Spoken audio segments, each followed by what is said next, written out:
It is your Classic Metal Show right here on the ClassicMetalShow.com. That is a tune called Private Jones. That is from the 100 Years From Now release. Hopefully we're all here 100 years from now, or at least our families.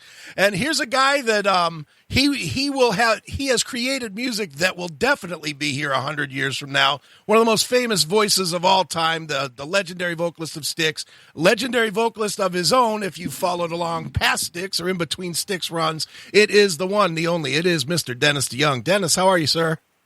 Please hold your applause till the end and get your photos as you leave the building. Excellent, man.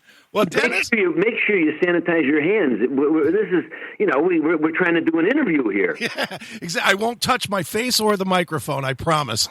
I'll touch your face. No, I won't. Excellent. Well, Dennis, you have this brand new release called 26 East Volume 1. It's a two-parter that at one point, I guess, was earmarked, and it might still be, as your final output on a long, glorious career. So let's talk about that for a little bit. Talk about, not only putting together this big piece of music, but also about, making a decision to finally call it a day after so many years of rocking. Well, I was excited to find that when I announced that this was my final album, rock critics everywhere threw a big party. We're finally rid of this load. I was talked into doing this, I should say badgered, by Jim Peterick, who's a friend and a neighbor of mine here in Chicago. He was the guy who wrote Eye of the Tiger and so many other hits for Survivor and the Ides of March and 38 Special. He kept bugging me saying that the world needed my music, and I said, have the world text me. I don't believe it. So he and Serafino from Frontiers Records, who I'm sure you're aware of, sure, they cater to you guys, and they ganged up on me. They kept saying, come on, Dennis, make a record. And I thought, why would I do that? Because despite guys like you waving your arms as crazily as you can, the whole structure for rock and roll music is dissipated and disappeared. So the way rock music used to be transmitted to a very, very large audience, which was through the radio, it's gone. You know it. Mm-hmm. I know it. The rock stations that prevail at this point, for the most part, play classic music. And the two most dreaded words in the English language to many classic rock fans are new music. They run with their hair on fire when they hear that. Mm-hmm. At least that's what the PDs tell us. So I thought the only reason you make a record, the only reason, is to have a chance to be on the radio and communicate others. Okay, now you can tell me about the Internet. You know what I say? Good luck.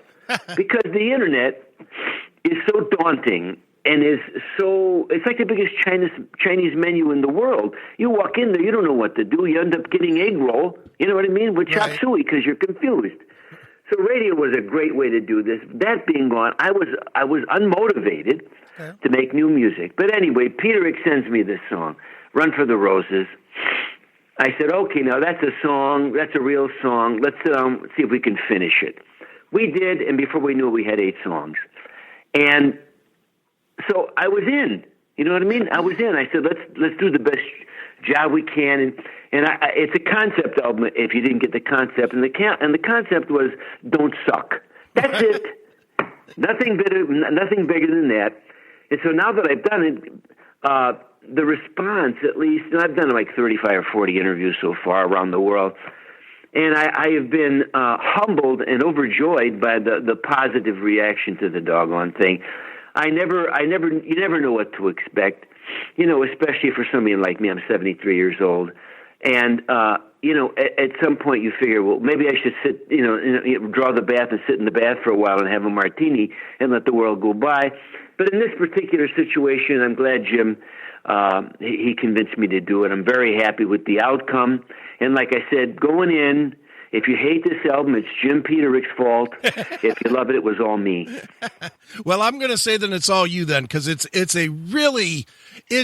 a fresh record, and at the same time, it captures all of the elements that have made you. It's one of those records.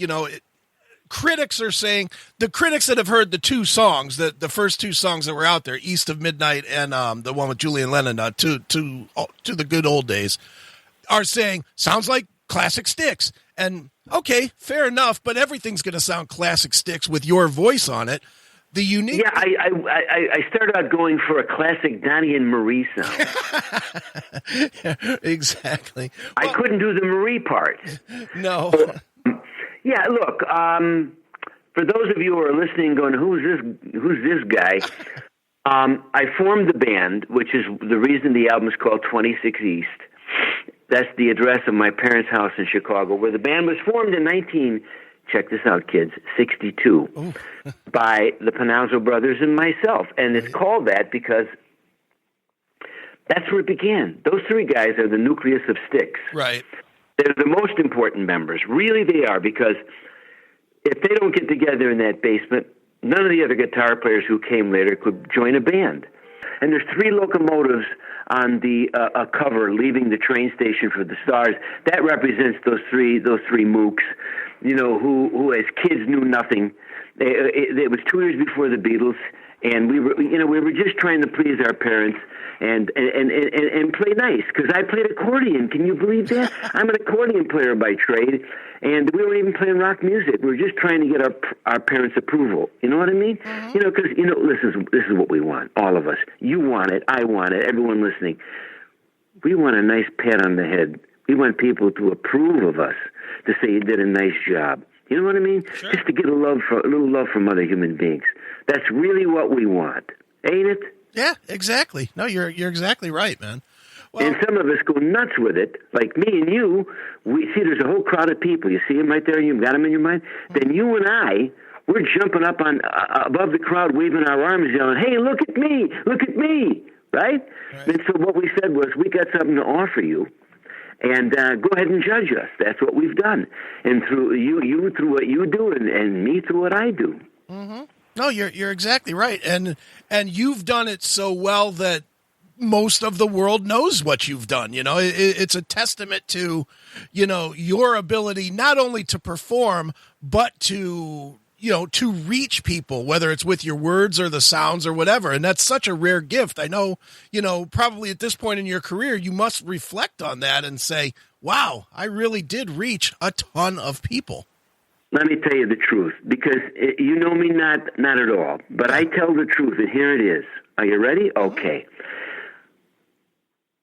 I found some chords, and then I stuck notes on them, and then I took some words and put them on the notes, and I looked around and gave my point of view about my life and the world I saw around me, hoping that you and others would find themselves in my story. Sure. That's all I did.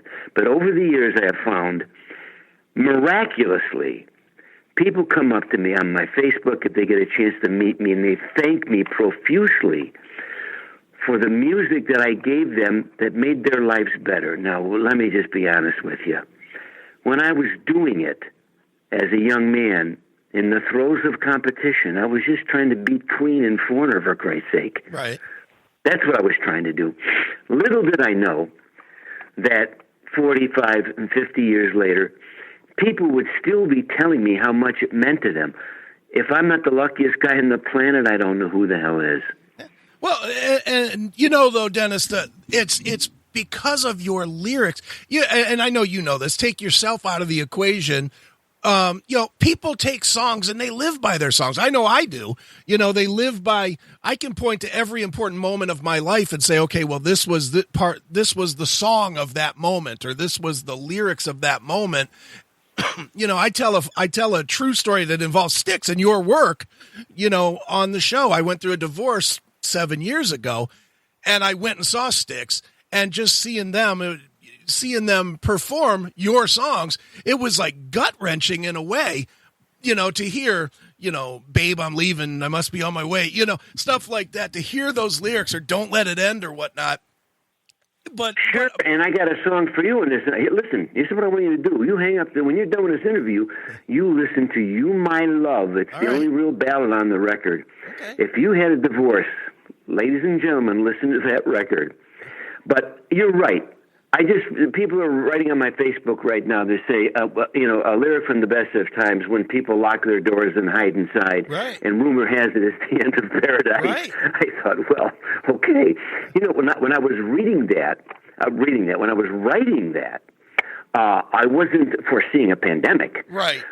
I was just talking about in 1980 how it seemed, after going through all the upheaval that happened in the 70s, and crime was at an all-time high during those years, and I felt, as a child of the 50s and the early 60s, the freedom and innocence that seemed to be in our daily lives had gone away.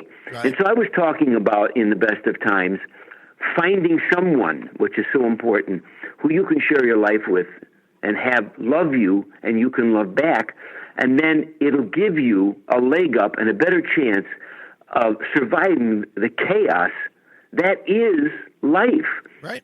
Outside of that little, and now we are going to hunker down with our loved ones, and we hope when we're hunkered down with them, we don't kill each other, but still, we're going to hunker down there and fight the outside world. Right. No, you're 100% right. And moving back to 26 East, Dennis, the one thing that really stands out, for anybody that's looking at the credits, let alone listening to it, is you have amassed an amazing cast of musicians to perform with you. I mean, it's literally a who's who of, AOR or melodic type rock and roll. It's a fantastic collection of musicians. Well, they'll be happy to hear that. A lot of it was my band. If you've ever seen my band, there is no band in the world that duplicates Styx music and Styx joy like the band I have. Sure. Just go to YouTube and look up Dennis DeYoung and the music of Styx. The concert is there. Mm-hmm. All right, it has over 900,000 hits. Take a look at it. It's only been up a couple of years. That's the deal. So I used my band. I used Jim Peterick. Obviously, he's playing a lot on here. I'm playing. I've got Mike Aquino, a fantastic guitar player in Chicago. My son plays drums on the Julian Lennon song. Sure. And I have my drummer, Mike Morales, a killer, and Ed Brett. Let me see who else is on this record. Kevin. Because I have 2 volumes. But yeah, listen, here's the thing. I would be lying if I didn't say this. I loved being in a band. I loved it. In 1999, when I became ill, while we were recording an album, Tommy and JY, there were only 3 of us left, chose to replace me in the band. I didn't want to be replaced, and I would still be in the band today if it was up to me. Sure. I love being in a band because what a band does, when it's functioning properly, it is a competitive force toward a singular goal, which is making your band better than the others. That's when it's working properly. So when you write a song and you get in there with these guys that like brothers, you know what their strengths are. Mm-hmm. And so everybody's strength is played to, and you've got your plays. You've got your team. You know who's at short, at third. Sure. And I really love that. So when you go out on your own, you have to make those decisions based song by song. And like I said, most of this stuff is my band. But quite frankly, I'm extremely pleased with the way the thing sounds. If you guys liked, I think will you agree with this? If you like those Styx records from 77, 78, 79, 80, in that period, I think you're going to like this record. And I can only say thanks, and I can't wait to play this for my band members so they can hear what you said about them. Excellent. Well, you're talking about being in a band, Dennis, and one of the things that you've always done, you personally have always done, whether it was with Styx or solo, has been you've always had that ability to kind of blur the line between rock and theater. You are not solely a rock musician that just stands up and rocks on stage. You've always presented in a way that even if a person is not a diehard rock fan, they can appreciate what you do because you reach them, with your ability to present in a different way. And it's a rare quality in a rock musician. Well, I was a performer. Mm-hmm. I guess it started with Jerry Lewis because initially I think I wanted to be Jerry Lewis. And then I liked the Three Stooges. And then it carried over. When we started playing music, I was funny on stage, and we were very charming, and we were pleasers. I just realized this recently. Every guitar player who ever joined the Nucleus, John, Chuck, and I, had joined a band who had gigs already. We were successful because we played music people wanted to hear. And then as we got different guitar players over the years into the band, they all joined because we had gigs. And so in 1970, when Jay White joined because his band had imploded. Right. It was his group. And, excuse me, we had gigs. He was coming to, he wanted to make some money, just graduated college. I think it was, for him, joining the TW4, which was the name of the band, then was just an economic decision to play some gigs for a while till he could get his band back together again. Right. Well, lo and behold, he liked making the money, and a year and a half later, we had a record deal. Right. Everybody joined those three guys, and it's important to put on a show for people. We were theatrical from the very beginning, and that comes from me and our lighting designer, Jeff Ravitch, who joined in late 74, 75. So our stagings were a combination of Jeff and I working together. He was a Northwestern graduate in theater, and he developed a lighting style for us that was very unique, and he brought theatrical scrims in, and we worked all that stuff to give people something more than the five guys standing on there, making faces at the band or just standing there and doing nothing. To us, it was not a theatrical, because that was long before I could say the word theatrical. It just was a showbiz performance. Right. And people came to our shows because they knew it was more than just the songs. The songs brought them there, but I think the theatrics brought them back. And I Jeff Ravitch, okay, I told you, I mentioned his name for a reason. Yeah. After Tommy Shaw quit in 1983 at the height of our popularity to pursue a solo career, leaving the other four members going, what? Wait, what? Right. The other three guys wanted me to replace Tommy. I said, I can't replace Tommy. Right. It showed a certain lack of self-awareness of what Tommy and I meant to the band. So I refused to do it. I thought, well, let's let Tommy go and do a solo record. He'll probably come back. Right. And you know what happened to our lighting guy when Jeff Ravitch? He fell right on his face. He had no career afterwards because he went and became Bruce Springsteen's lighting director for the next 35 years. Oh. So that's who Jeff Ravitch is. Anything you've seen Springsteen do for the last, since 1983, that was Jeff Ravitch, including his videos. So the theatrics, here's my theory. You deal in a lot of heavy metal stuff and hard rock bands and thrash metal. You do that stuff, don't you? Oh, yeah, definitely. Okay. All those bands, they're acutely aware of what they're doing in terms of show business, are they not? Oh, of course, sure.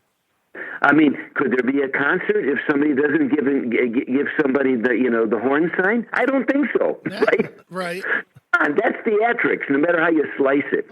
And they look a certain way. Like I always say this, different genres in music are UPS guys. Right, okay. They all wear a particular uniform. Go ahead and say it out loud.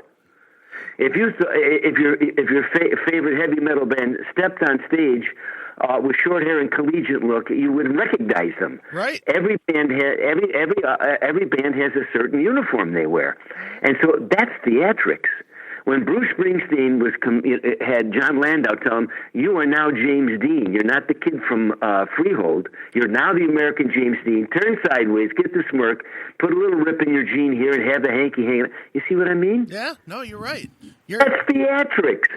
When Elvis swiveled his hips and had a gold lame jet, what Styx did and believed in 100% is give the people some reason to come back and see you. Just not hear you. Right. And it's ironic now because those guys now seem to do just that. They perform the songs. Where I've seen both eras of the band. I saw Styx. I'm a little old myself, I guess, but I saw Styx on the Caught in the Act tour or Kilroy tour. And I saw them as recently as, 2 years ago, I guess. And it's a totally different, neither's bad, but it's a totally different thing. And I think the big difference is the fact I saw you perform solo with Survivor at Clay's Park here in Ohio, several years ago. You still brought that theatrical, got out in front of the crowd, brought the crowd into you thing, where I think that is probably the biggest thing that Styx has lost with you not being in the band. Well, thank you so much. That and that gift from God I got in my voice. Well, you do have that. That is true. So look, you come and see me because I started out on accordion. Sure. Right? Oh, and I had to entertain ladies, older women at weddings. You become versed in how to give people a good time. Because that's what this is.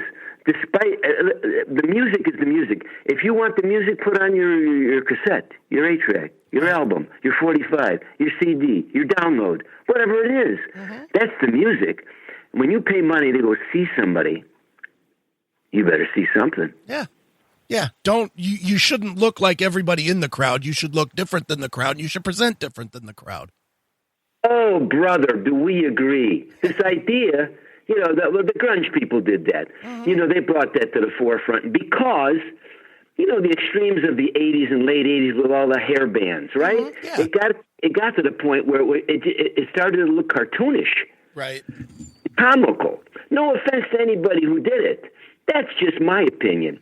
And, it became more about the mascara than the music. And so grunge was a reaction to that. No, look at us. We'll look at our shoes. And like I said, that whole grunge thing went on way too long. Right. Way too long. Because, not only does flannel make me itch, but come on. Doom and gloom. Here's a perfect example. Am I on a soapbox now? Let me be on this soapbox. Look around, ladies and gentlemen, boys and girls. Are you ready? Go ahead. This thing that just hit us, that reminds us. We human beings know we're finite. We're the only species that does know that. That puts a burden on the way you handle your life, knowing that you're not going to make it past a certain point, and we don't know where that point is. And now we realize, so we fool ourselves to think we're in control of something in this universe. We're in control of a few things, but ultimately we are not. Right. And so what does entertainment give us? It gives us respite from all that stuff. Right? It helps us through the rough parts, like you just said about music. This is what it does. It fills our souls. It gives us hope. And this is what I didn't like about grunge. We know life is shite. Right. Live it. We live it, okay? I don't need to be reminded of it all the time. It's too dark, too gloomy. That's what I didn't like about it. And I'm not on a soapbox against grunge. I'm just saying hope. Love, joy.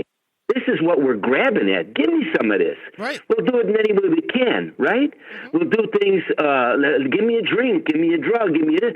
We're looking for respite from the chaos of the universe. Right. That's what we're doing. And I'm happy to provide it. Well, and Dennis, it's exactly, we say this all the time here on the show. It's the same reason that we, the audience, the fans, are so sick and tired of artists, musicians, actors, whatever, spewing the political side, whatever their political vantage is, because we look to our entertainment to get away from the news, to get away from the world, even if it's just for a half hour or an hour to listen to an album or 2 hours to go to a show. We look to it to get that escape that we need to get through the hardship of day-to-day life. Kids, pay attention to me now here for a second. If you don't, just turn me off. I'm full of shit. It's okay. But here's what I think. The virus right now is going to teach us a valuable lesson. Grand illusion, I said, deep inside we're all the same, no matter how much success, no matter how good we look. Right? How fancy we dress, how much success we don't have, what color we are, what religion, what tribe we want to join. It's all bullshit because the little virus is going to show us what's really important. We are really all the same, and we're all the human species on this planet that's hurtling through space. Now, that may sound hoity-toity, but trust me, that's a valuable lesson not to forget that at any moment, anything could happen. And so, like when you read all that's going on right now, and somebody says somebody blew up somebody over there, right? You think, really? If somebody's blowing up somebody up right now with everything that's going on, the real blow-up thing is the universe. Right. And so human beings, I hope, when this thing passes, which it will, that we realize, at least we have a sobering look at who we all are. We divide ourselves, okay? We join our groups. We join our genres to say this is who we are, to define us. And because, like I said before, we're confused. And I don't blame us for being confused, because we don't know what the hell's going on. Nobody knows nothing. Nobody ever did. We can talk real loud and act real smart, but who are we trying to kid? Because everybody is an expert when they're blabbing their views, genius after genius, without any clues. Lyrics from a song I wrote 10 years ago. And another one was, you got your foreign wars and your global warming, a terror plot or two. Everywhere you look, there's a virus forming. Right. By the way, your rent is due. This is the human condition. And hopefully when this thing passes, we'll start to look around and say, wow, this was a hard lesson, but maybe we needed to learn it. That's my hope. Yeah, well, it's definitely what it looks like is going to happen. I mean, we're certainly going to find out. And you're right, it is going to pass. And when it does, we're, much like 9/11, and I don't mean to compare one to the other, but it's much like 9/11 in, the world's going to be different on the other side of it, but we'll adapt and we'll adjust and we'll move forward. That's what human beings do. And I have faith. And that's why in my music and Styx music, if you look back at it as a whole, I can be proud that we talked about issues. So many of our contemporaries at the time, you name the band, Styx, there were Styx and Queen and Foreigner and Boston and Kansas and Army. Just go all the way down the line, right? The litany. Styx said stuff in their music. And what I can be proud of is that I think we stood for the hopeful and positive side of life. We tried to inspire human beings to chase their better angels and not to give in to their worst, because it's easy to give in to your worst angels. That's why they're there. Right. But I'm proud of the music we made as a band. And in the music I made on 26 East, see what I did there? See what I did? It's a nice I hope segue. I've done the very same thing. And there's a song on this album, kids, that you guys who listen to this show are going to really like. It's called With All Due Respect. Am I right? You are right, man. It's perfect for the time. It's definitely. Well, why don't we do this, Dennis? Why don't we wrap up the interview with that song? Tell everybody a little bit about the song, and we'll use that one to wrap it up and introduce everybody to 26 East. I don't like being political. But what I like to be is the common sense guy and look around and say, wait a minute, hold on. How many people have looked at the news and the political punditry, whether it's on the radio or on the TV or in the newspapers, and thought, oh, my God, we're going to hell in a handbasket. Well, guess what? Once again, the new virus has taught us this is a real hell and a real handbasket. Right. So here's what I've said, and with all due respect, it's a song about my belief that the giant media wheel that spins throughout our country and around the world realized some time ago through the news that in order to get people's eyeballs, attention, and ears, if they took the opposites, because there always are opposites, the people who are fervently in one camp or another, stuck them in a WWF situation, right, gave them microphones and let them go at each other, people were interested because it was theater, not because it was true politics, not because it was beneficial to the country, but because it was a form of entertainment where you could choose a side. Right. I'm with those guys, and I'm with those girls. You see what I'm saying? And that's dangerous, because at the core of all these shows, whether from the left or the right, they are all partisan in one way or another. The fix is in. It's rigged. And then you sit there as a consumer because you have a life to live and you're trying to catch up on what's going on. If you watch this stuff, it corrupts your mind to believe that Americans are at war with each other. We are not at war with each other. Right. There are more things in this country and our personal beliefs that will bring us together, but not if the media has anything to say with it. And what's their goal? Well, their goal is to sell you cans of beer. Right. Okay, they're there to sell you goods and services, and they don't care about the fabric of our country. They are harming the fabric, the moral and not moral. Well, I guess it is moral, but the social fabric of this country is being destroyed by a belief system that 24/7 shoves it down our throats that we are all against each other. We are not.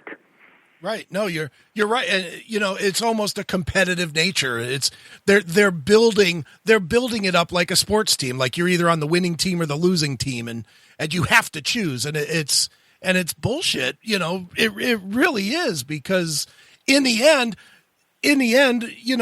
most people. I can only point to the virus thing right now. I don't know what everybody else is doing. I'm going to assume you did the same thing I did, which was call all your people that are important, make sure they're okay, make sure they have what they need, because now politics doesn't matter anymore.